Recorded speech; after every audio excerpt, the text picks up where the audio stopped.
बिस्मिल्लाहिर्रहमानिर्रहीम, अस्सलामु अलैकुम। मैं हूं करामत मुगल और आप देख रहे हैं Saeed Baloch official YouTube channel. और मेरे साथ हैं सईद बलोच साहब, सीनियर जर्नलिस्ट है, सुप्रीम कोर्ट कवर करते हैं। सईद बलोच साहब, फैज़ाबाद धरना केस की समाअत थी आज, उसमें काफ़ी अहम किस्म के रिमार्क्स भी आए, कमीशन बनाने की भी हदायत की गई है। जस्टिस अतर मिनिल्ला साहब और काजी फ़ाइज़ ईसा साहब ने दो अहम चीज़ें आज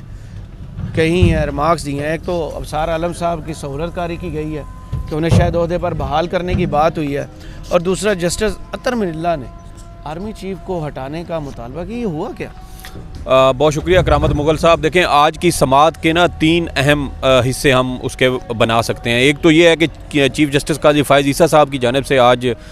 शेख रशीद समेत तमाम जो उस वक्त लोग मौजूद थे उनको कहा कि आप लोग सच बोला करें, सच बोलने की हिम्मत करें। लोग वज़ीर आज़म हाउस से निकाल दिए जाते हैं, वो तो बोल देंगे, ये सुन लेंगे। जी, ये फिर सुन भी नहीं सकेंगे और शायद इनसे वो फिर बोझ उठाया भी ना जाए, क्योंकि हमारे यहाँ जो सच होता है ना, वो उसका बोझ बहुत ज़्यादा होता है। इसीलिए बहुत सारे लोग मसलियत का शिकार हो जाते हैं। लेकिन सवाल सर यहाँ पे ये है कि चीफ़ जस्टिस काजी फ़ाइज़ ईसा साहब शेख रशीद साहब को सच बोलने की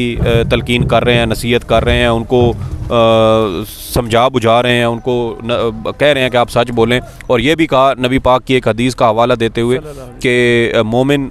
सब कुछ हो सकता है लेकिन वो झूठा नहीं हो सकता। बहुत अच्छी बात है, लेकिन मेरे ख्याल में चीफ़ जस्टिस काजी फ़ाइज़ ईसा साहब को थोड़ा सा ख़ुद भी सच बोलना चाहिए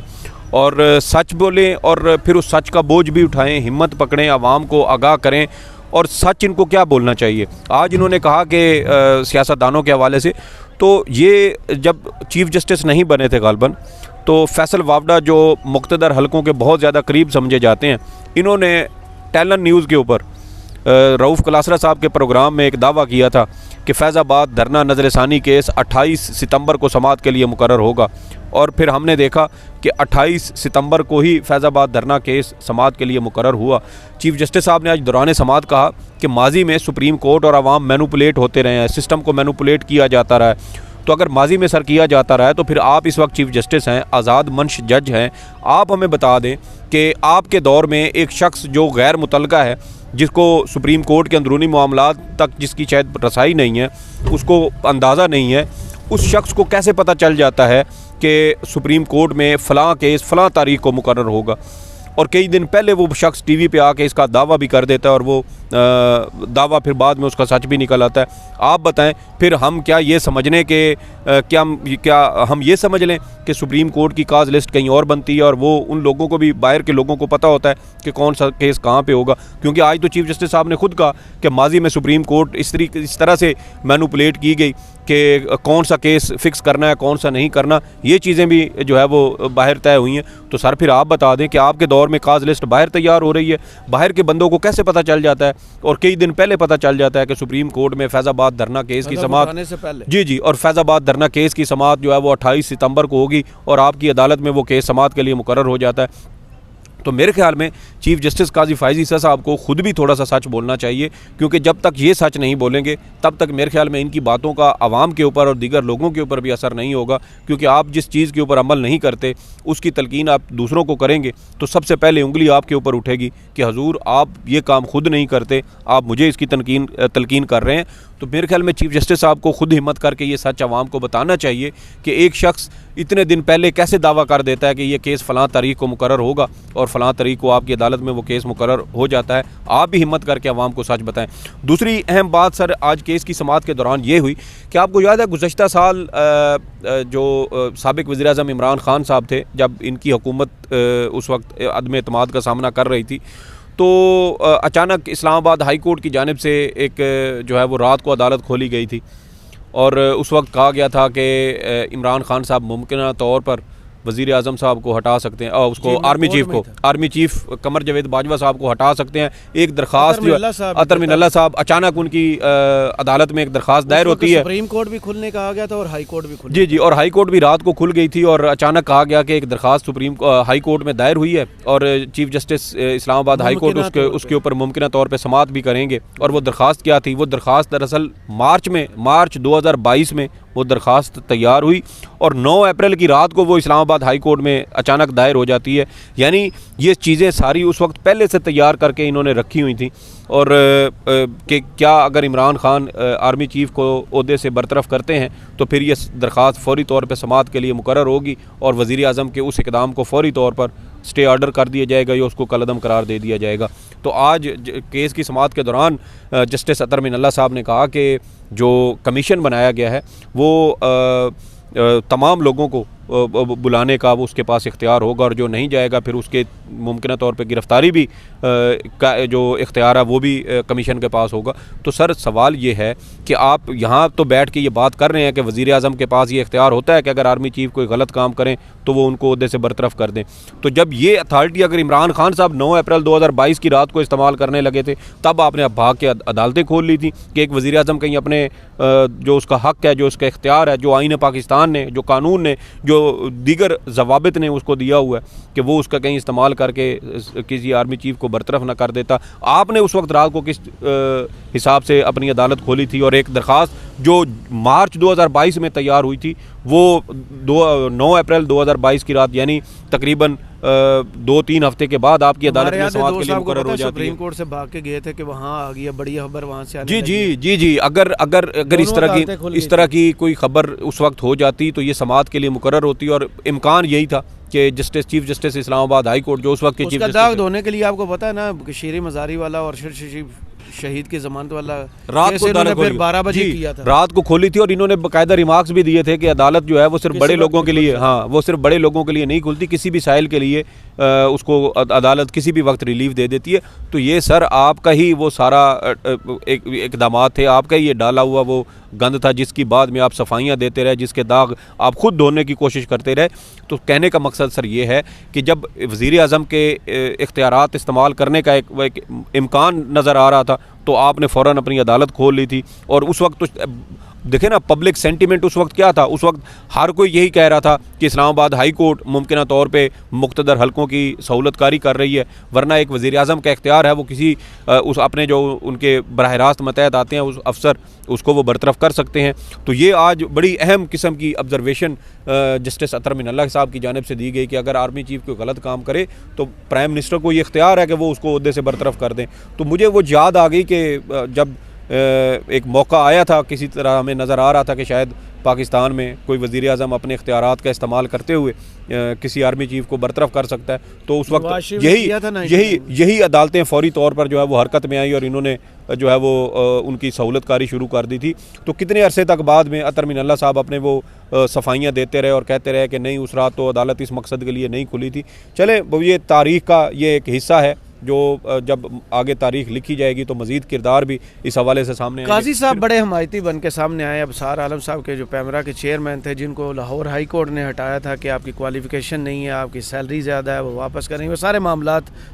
उनको ओहदे पर बहाल करने की बात कहाँ से आ गई? देखें ये केस की समाअत के दौरान जब कमीशन की तश्कील और उसके TORs पर बहस हो रही थी तो उस वक्त ये चीज़ें सामने आईं और इसमें अबसार आलम साहब की जानिब से ये कहा गया कि कमीशन के हवाले से कुछ कहना चाहता हूँ कि क्या ये कमीशन इतना बाइख्तियार होगा कि ये उन लोगों को भी बुला सके जिनके बारे में बार बार हमने देखा कि बल्कि हमने बात भी की कि जिनको शायद हाथ डालने की कोशिश की जा रही है लेकिन अभी तक कोई हाथ पकड़ाई उनके बारे में हो नहीं रही, कोई ऐसे ठोस शवाहिद बज़ाहिर नज़र नहीं आते जिसके तहत उनके ख़िलाफ़ कार्रवाई हो। इस पर फिर जस्टिस अतर मिनल्ला की जानिब से कहा गया कि आपने उस वक्त के वज़ीर आज़म, आर्मी चीफ़ और जो चीफ़ जस्टिस पाकिस्तान थे उनको भी आपने ख़त लिखा था, कमीशन को ये इख्तियार होगा कि वो उन शख्सियात को बुला सकें। उन्होंने चीफ़ जस्टिस पाकिस्तान ने इस मौके पे कहा कि आप कबल अज़ वक्त शक का इज़हार ना करें। इसके अलावा उन्होंने ये भी कहा कि ये कमीशन जो बनाया गया है ये आंखों का धोखा भी हो सकता है और ये इससे किसी किस्म का कोई ट्रेंड भी सेट हो सकता है, कोई तारीख भी बन सकती है कि ये कमीशन अगर दुरुस्त तरीके से अगर ये काम करेगा। जिस पर अबसार आलम साहब की जानिब से ये कहा गया कि मैंने दरख्वास्त में कहा कि कोई ओहदा नहीं लेना चाहता। जब ये बड़ी मज़े की बात थी और वो मज़े की बात इस सेंस में थी कि गुज़श्ता रोज़ जब सुप्रीम कोर्ट में अबसार आलम साहब की जानिब से अपना जब वो तहरीरी जवाब, तफसीली तहरीरी जवाब जमा करवाया गया, तकरीबन कोई 86 सफ़ात पर मुश्तमिल ये जवाब था, तो उसमें उन्होंने कहा कि बहुत वक्त गुजर चुका है, मैं अब दोबारा चेयरमैन पैमरा का ओहदा नहीं लेना चाहता। हमें उसी से ये तासुर फ़ौरी तौर पे हमारे ज़हन में आया कि लगता है दोबारा से सहूलतकारी शुरू हो गई है, दोबारा से ये अदालत ट्वीट याद है आपको जनरल बाजवा पर जो चीफ ऑफ आर्मी स्टाफ बनाने पर अबसार आलम साहब ने किए थे? देखें, ये सारे वही बात है कि बात तो वहीं फिर चली जाती है। जी जी, बात गेट नंबर 4 पे चली जी जी, बात उधर ही चली जाती है। और इन्होंने कल हमें ये तासुर फिर इनके जवाब से मिला कि कहीं ये फिर सहूलतकारी होने लगी है और अबसार आलम साहब को मुमकिन तौर पर दोबारा चेयरमैन पैमरा जो है वो लगाने का कोई बंदोबस्त कर लिया गया है। और देखें कि जब इनको चेयरमैन पैमरा लगाया गया था 2014-15 की बात है, तो उस वक्त भी देखें कि किस तरह मेरिट की धज्जियाँ उड़ाई गई, कितनी बार मेरिट को रिलैक्स किया गया ताकि एक BA पास शख्स के लिए जो है वो माहौल बनाया जा सके, रूल्स सेट किए जा सकें, और फिर उसको चेयरमैन पैमरा लगाया गया। और फिर मेरे पास खबर है कि वो डिग्री कहाँ से अभी कर रहे हैं। जी जी, मास्टर्स की डिग्री भी कर रहे हैं। जी जी, तो अब देखें कि वैसे ये आप हमारे नाजरीन को बताना चाहें तो बता सकते हैं कि वो इस्लामाबाद की बड़ी मशहूर यूनिवर्सिटी है, बड़ी महंगी यूनिवर्सिटी। कौन सी है? H8 में है, आपको बताता हूँ फिर। वे जुल्फ़कार भुट्टो यूनिवर्सिटी से कर रहे हैं, वहाँ से मास्टर्स कर रहे हैं। क्या और बात आपको है। ये भी है कि वो पूरे म्यार पर अब उतरेंगे। जी जी, तो ये जी जी, तो ये शायद वो होमवर्क हो रहा था, लेकिन आज उस होमवर्क के रास्ते में ना जस्टिस अतर मिनल्ला साहब ने दीवार खड़ी कर दी। और हुआ कुछ यूँ कि जो चीफ़ जस्टिस पाकिस्तान साहब थे, जब अबसार आलम साहब ने कहा ना कि मैंने दरख्वास्त में कहा कि मैं कोई ओहदा नहीं लेना चाहता, तो मेरे ख्याल में उन्होंने चीफ़ जस्टिस के अल्फाज में ना मुंह में ये अल्फाज दिए ताकि चीफ़ जस्टिस साहब को भी इसके ऊपर कोई ऑब्जर्वेशन देने का मौका मिल सके। उस पर फिर चीफ़ जस्टिस साहब ने कहा कि आपकी दरख्वास्त अदम पैरवी पर मुस्तरद हुई थी, अगर आप चाहें तो हम आर्डर लिखवा देते हैं कि आपका मुकदमा जो है वो उसको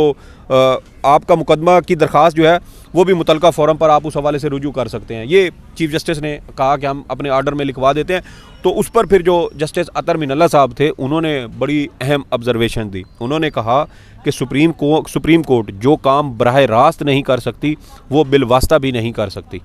तो इस ऑब्जर्वेशन के बाद वो चीफ़ जस्टिस पाकिस्तान ने जो अबसार आलम की दरख्वास्त के हवाले से या उनकी बहाली के हवाले से जो आर्डर में कुछ ऑब्जर्वेशन लिखवाई थी, वो फिर उन्होंने अपने आर्डर से उसको हज़फ करवा दिया, ख़त्म करवा दिया। तो ये हमें वाज़े तौर पर यहाँ पर चीफ़ जस्टिस पाकिस्तान और जस्टिस अतर मिनल्ला के दरमियान एक टकराव या इख्तलाफ नज़र आया कि चीफ़ जस्टिस साहब शायद वो काम करना चाहते थे जो उनकी डोमेन में नहीं था। और अगर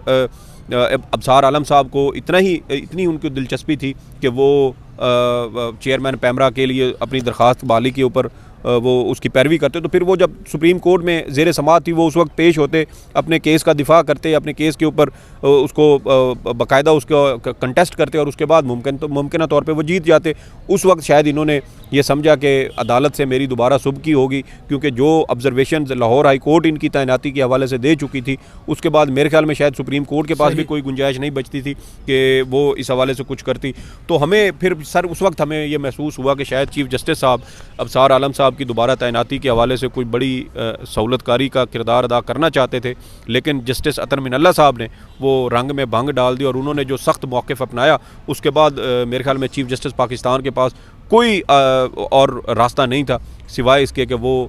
जो आर्डर लिखवा रहे थे उसके अंदर वो अबसार आलम से मुतल्लिक वो पूरा पोर्शन ही हज़फ कर देते, और फिर उन्होंने मजबूरन यही किया। बहुत शुक्रिया सईद बलोच साहब आपके तजिए का। कमेंट्स बॉक्स में ज़रूर बताइए वीडियो आपको कैसी लगी। इजाज़त दीजिए, अल्लाह हाफ़िज़।